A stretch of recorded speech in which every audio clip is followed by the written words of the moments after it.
Hi everyone, and welcome to an exciting new episode of Science with Sam. And for tonight's episode, we've got a real celebration on our hand because this marks the 1-year anniversary of when I first conceived this show. But let's move on to tonight's topic. For our celebration, I thought we'd do a show about cells.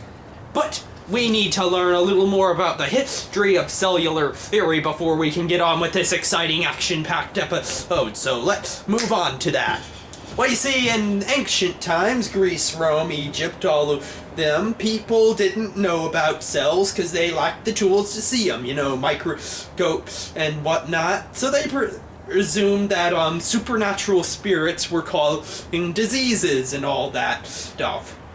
Now, eventually, people started moving away from that, thinking in rational terms, and we very well could have seen cell theory developed, except a little thing called the Dark Ages occurred, and that kind of pushed progress backwards. Now, we get to a point in time known as the Enlightenment and the Scientific Revolution, roughly about 16th century. Things start to look up, or for a logical reason. Chief among these reasons is we get a little device known as the microscope in the works. Now, because of the microscope, people can view tiny microscopic things previously they couldn't. And this one guy from Scotland, Robert Brown, started studying corks.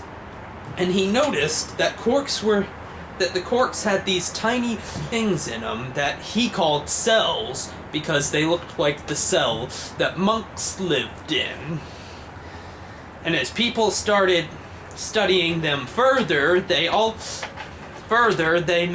continued their discoveries. And by the way, the microscope was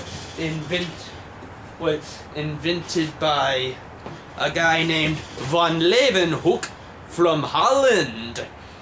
Yeah, lots of good things the Dutch brought us. Yeah, microscopes being just one of the many things. But let's talk about a couple of guys named Schwann and Schleiden.